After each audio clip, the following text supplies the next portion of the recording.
us make a short prayer again, focusing that by faith God dwells in our heart. Believe that God the Almighty dwells in us through faith.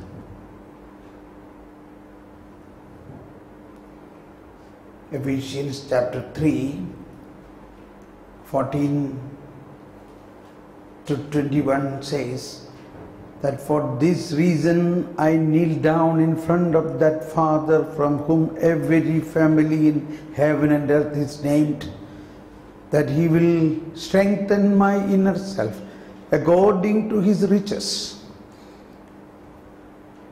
with His glory, so that I will get strength in my inner man, and Christ may dwell in your heart through faith. And you may be rooted and grounded in love, so that you may, along with all saints, you may know the length and breadth and depth and height of the love of God which surpasses your understanding, and you may be filled with the fullness of God. Verse 19, 3:19. You may be filled with the fullness of God.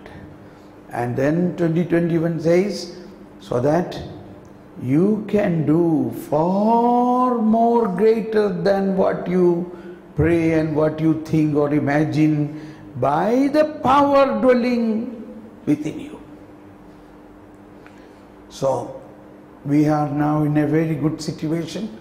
Father John Cherivalli and Father Jose Vittiangal, with all their experiences, opened up a great possibility with all the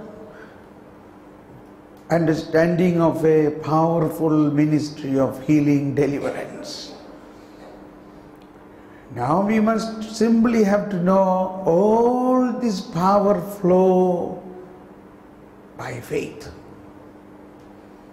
And that faith also we have received as a gift from God.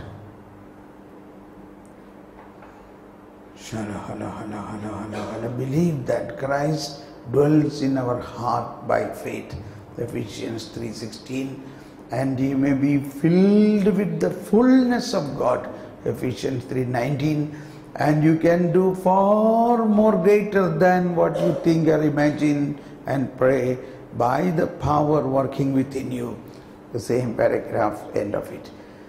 Oh Holy Spirit, we thank you that you have given us everything. You have anointed us already. Now we want to activate more level and higher level of our faith. Okay. Now,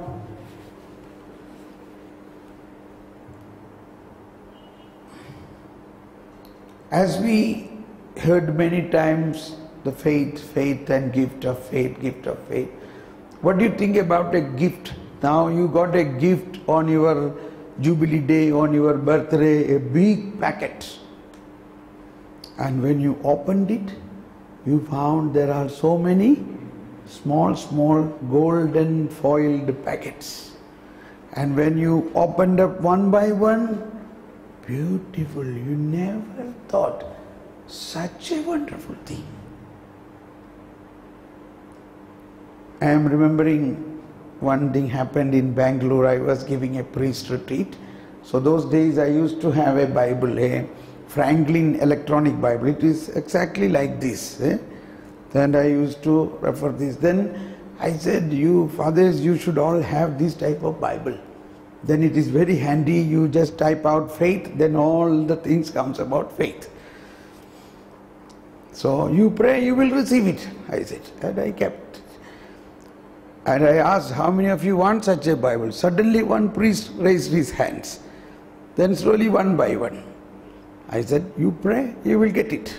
I prayed, I got it. Like that I said. Then at the end of the talk, when I was about to go from the stage, the Lord said, Now I heard the prayer of that priest, the one who raised the hand first. He prayed for the Bible from your hand to be given to him.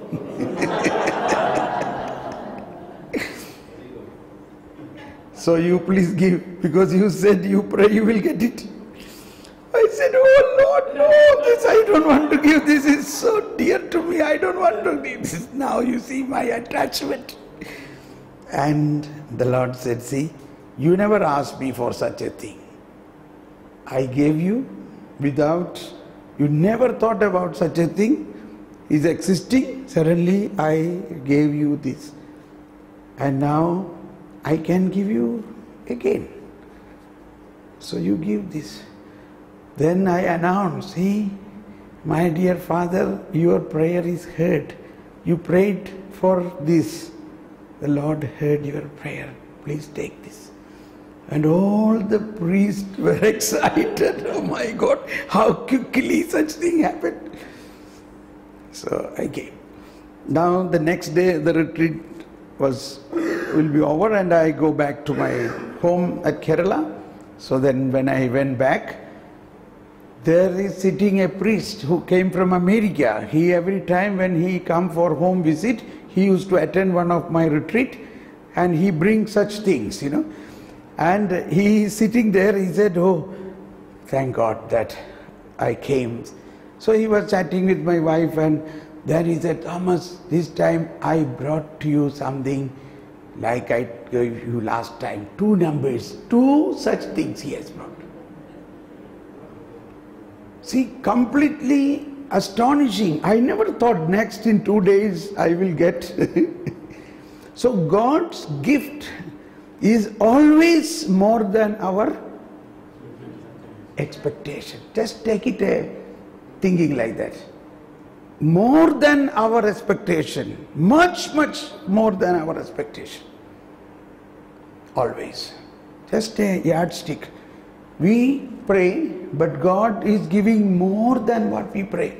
So that is why gift of faith is something you should continue to pray. Every day you must pray. Gift of faith, because it is, God is eager to give this. You know, once in Trivandrum, I was giving, or Trivandrum, or I think Kanyakumari. So priest retreat was going on, so retreat was only up to evening. 6 o'clock retreat is over. So what they did, up to evening, 6 o'clock I preached the retreat, priest. Evening 6:30 onwards is a convention in the public ground. So somebody will from 5 o'clock onwards prepare, and 6:30 I should come onto the stage, and by that time the whole football ground is filled with the people. And that day when I came, suddenly there was a rain. I said, now what to do? Football ground in summer, how can such a rain? What will I do now? And the Lord said, command to the rain, in my name, the rain will stop. I said, oh my God, if I said to the rain, it will stop. Now this was a big struggle. This is what every healing prayer I go through. I cannot imagine this will happen. But then the Lord say, believe. It is not you, I am going to do. I was not able to say. I am telling the practical problem or the practical position of that time. A miracle happens. A miracle never happens with our power, surely. And also, it is the Lord who has to work a miracle. The Lord have to inspire us. The Lord have to tell us, now I want to do this miracle. And the Lord is telling, now come on, you say. Okay. I took the mic. In the name of Jesus, let the rain stop. And the rain stopped. Oh, praise the Lord. All these people who went out from the ground, they came in. Only that football ground, there is no rain. Only that football ground. God train us to do. It is not happening in one day. when Father Matthew Naik Kembrambille and me, we were in Patna in 1993.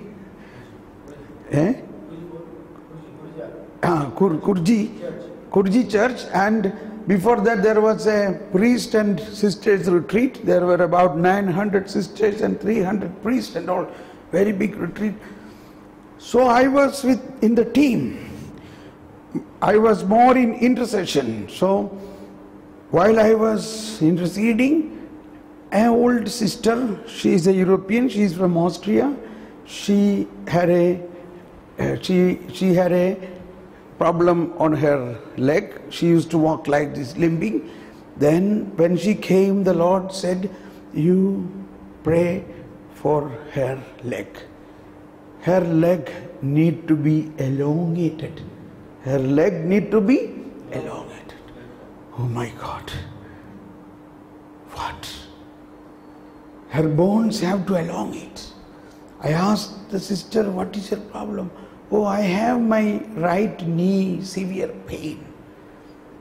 But the Lord said that right knee has no problem. The right knee has problem because the left leg is shorter. So whole weight, more than 80 kg, is coming on her one leg. That's why the knee problem. In fact, the knee has, so she said, this is 40 years I am suffering this. And I said, now Jesus say, He wants to heal you by elongating your one leg. What? Who, Thomas? I cannot believe this. I said, even I cannot believe this. But one thing, I hear the voice is clear. It is the Lord. Let us pray, Lord, help our unbelief. We prayed, and then suddenly this mustard seed faith began to come. Suddenly a power began to flow in me. I said, you please sit down, stretching your leg. And I said, or the Lord said to me, put your hand on her leg and say the bones to elongate. My God. Even before I say, she began to have severe pain because the bone started elongating. All her muscles and the nerves, everything is pulling. She is crying. She became red hot. Oh, she's crying. I said, take it. And we could see, we could touch with our own hand the bones elongating. We could see. You know, once we experience such thing, then what else? Then we have no other thing to do. In that convention, in Kurji parish, there was a girl, Hindu lady came with her daughter. The daughter's hand was something like this. Then, because of this incident, so many people came now. Now the Lord says, you command to these fingers, it will become straight. My God, I am not able to believe still. This is the Davadol type of thing. We will do one thing, then our faith still go down. But still we have to raise up. And then I said, oh Lord, help me. And then suddenly the power comes. And then I said, in the name of Jesus, the bones and blood vessel tissues come back to normal healthy condition. As we all could see it slowly becoming straight like this. Praise the Lord.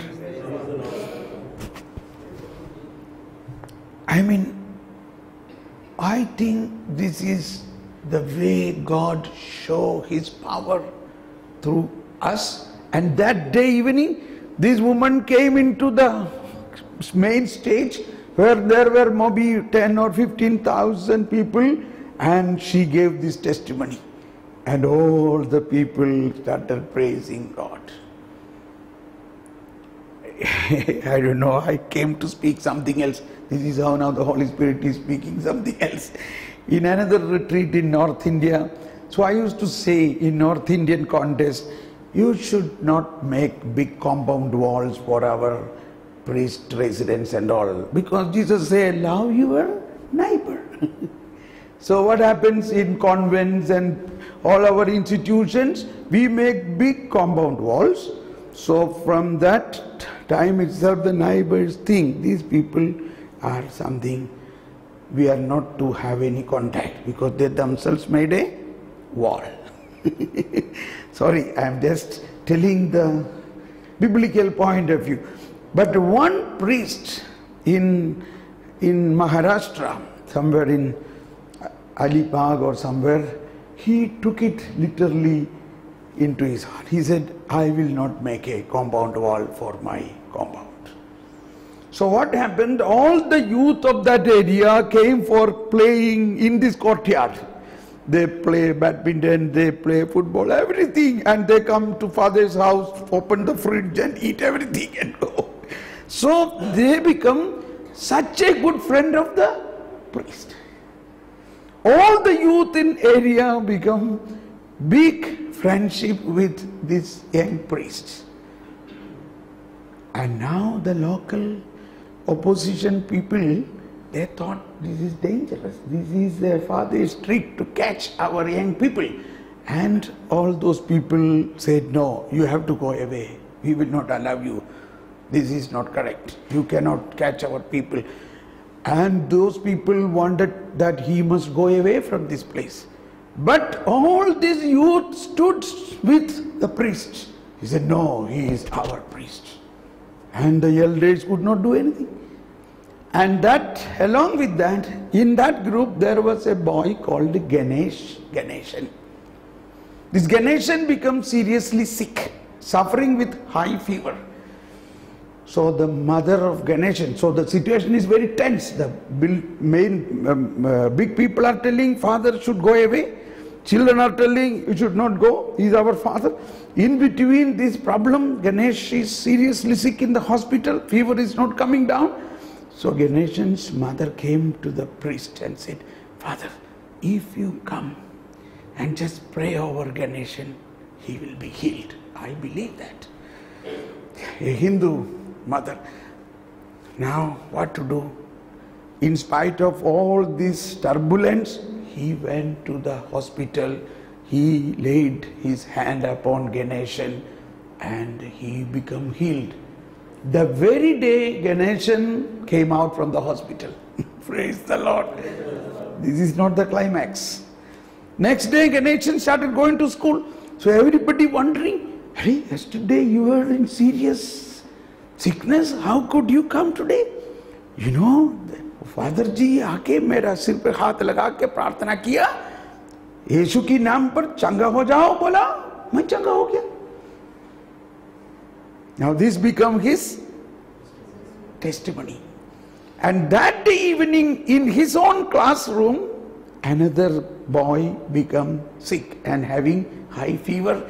So the class teacher started running around to call ambulance or some vehicle to take him to hospital. Now Ganeshan said, teacher, wait a minute. What that father did to me, I can also do to him. You know, that father said, in the name of Jesus, be healed. And I got healed. Shall I try? Oh yes, try. Because the class teacher want to get out of this situation. And this Ganeshan, a non-baptized child who is maybe in 6th class or 7th class, he put his hand upon the other student who is in high fever and prayed, यीशु की नाम से चंगा हो जाओ, यीशु की नाम से चंगा हो जाओ. That's all. And this boy became healed. Praise the Lord. This was a testimony of this priest. In another priest retreat he came, he said, you know what he said is, if we, the priest, he said, if we, the priest, don't pray, don't use our charisms, Ganeshans will do it. This was his telling. Who will do it? nations will do it. I feel, all these incidents are telling us so liberal and generous is the work of the Holy Spirit. So liberal and general. We can see these days so many non-Christians who attend our retreats. They are all doing big things. Here and there they go and pray and do miracles. I know there are many people I know. One woman in my team, she is not yet baptized. She has 4 children, but her husband is not yet in so much knowledge of Jesus. This woman always say, Holy Spirit told me, Jesus told me. This is the only vocabulary of her. She said, brother, Holy Spirit told me that you are going to have a 9 days retreat. And Jesus and Mother Mary said that I must come for your retreat. But what will I do? I have 4 children and my husband, I don't know how can I tell this? I said, you pray to Jesus and Mother Mary to tell your husband. You don't tell this to him. She began to pray. 9 days retreat of mine, 9 days. And even the previous 1 day before, no information.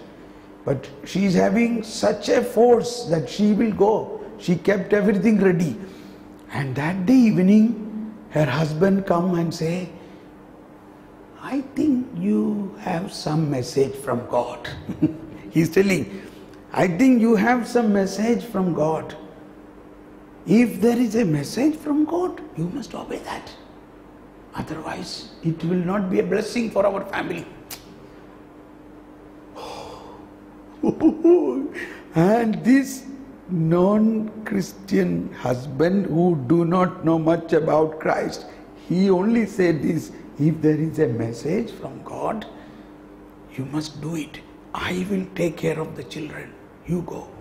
9 days, even I cannot do this. 9 days taking care of 4 little children, giving them bath, washing them, cleaning them, making food, and everything he did 9 days. I will not be able to do, even at this faith. In the sense that practical. So God's power has, what this man said is important. If there is a message from God, you must do it. It will be a blessing for our whole family. So what I mean to say, all these miraculous healings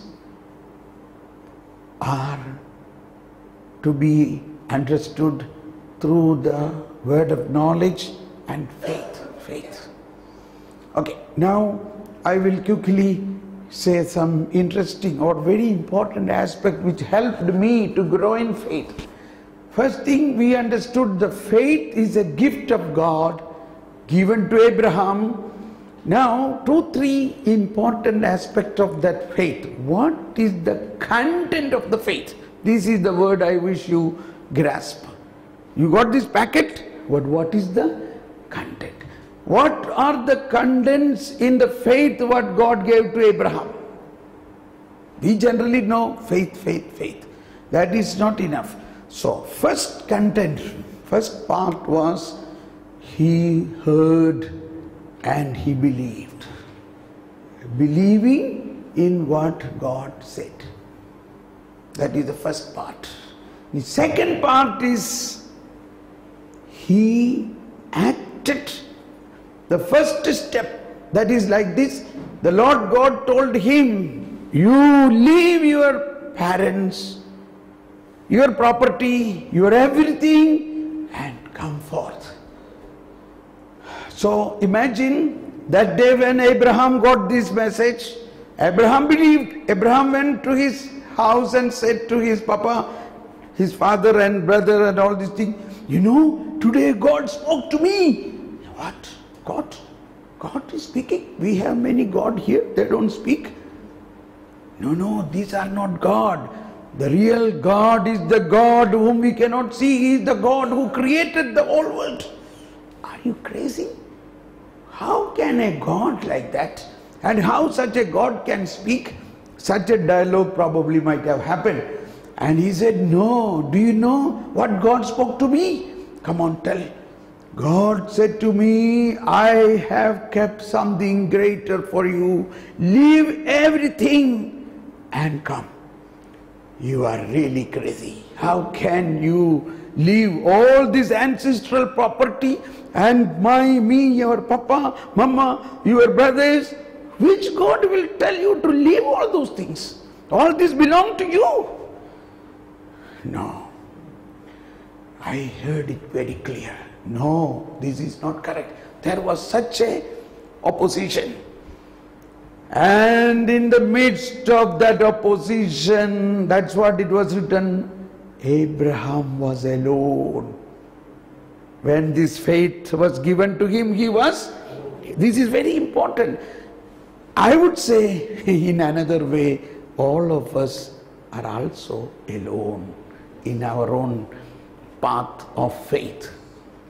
What I have experienced, I don't think any others, what you experience may not be my experience. So we have to experience our faith alone, but with God. When I left my job and my engineering profession, very paying salary, everything I left, and nobody supported me, nobody. I don't blame them. It was the plan of God, because the faith what was given to Abraham was the same faith is given to me. It was given to Abraham when he was alone. He was alone. Nobody to support. So don't think you get an inspiration and you get such a big clap and big appreciation. Nothing will be there. You have to grasp it alone. You have to gulp it alone. And then you have to take your first step. So the people say every marathon race begins from the first step. Now imagine, I used to imagine this. His father is pulling on one hand, his brothers are pulling on other hand. But Abraham says, no, I am going. Probably this was like your vocation also. And Abraham is walking. And he said, I am going. If anybody wish to follow me, come. And then Sarah, Lot, and one by one others. So this is another response to the faith. You have responded to that faith. That is why you become a priest. You heard all these things exactly like this. You responded. And several occasions of struggle you passed. So also each one of us. Okay. And then the Lord God said, Sarah will have a child.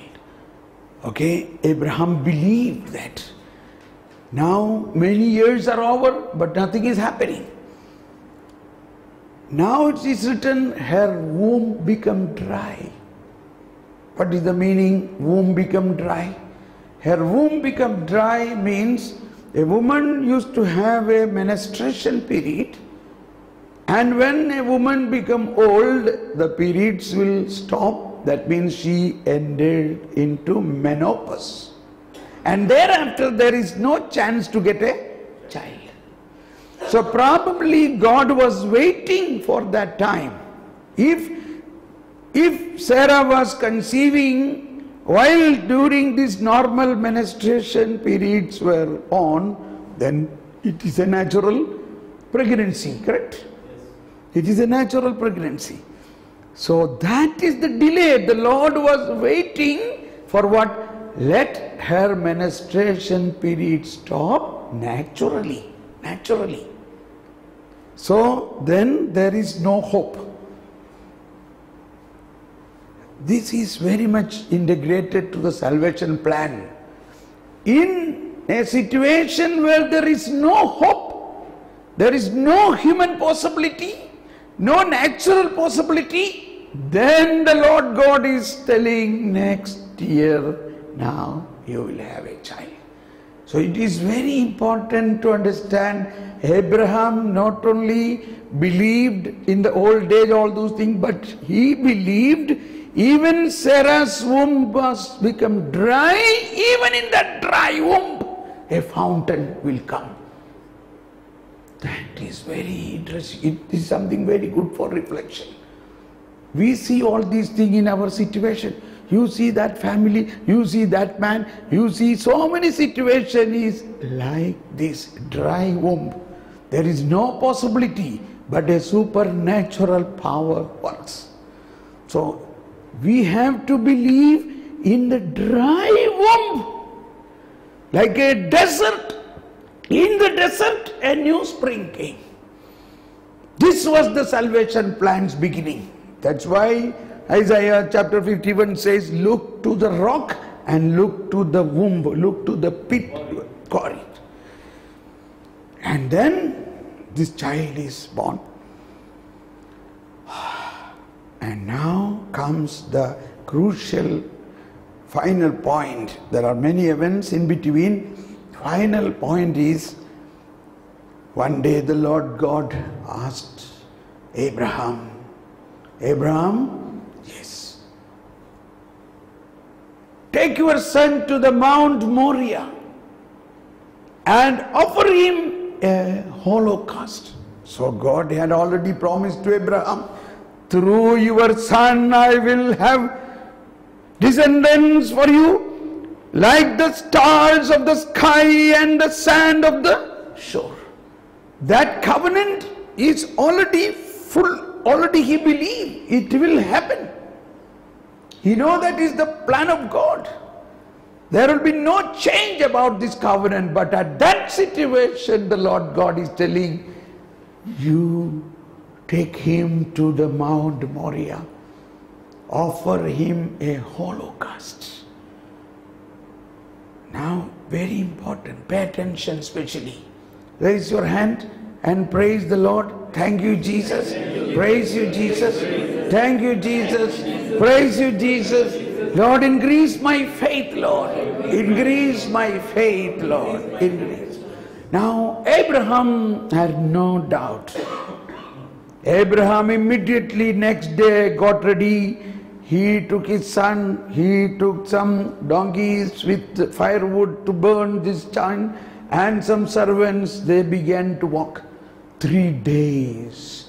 Now it is good to reflect what was his meditation points in these 3 days.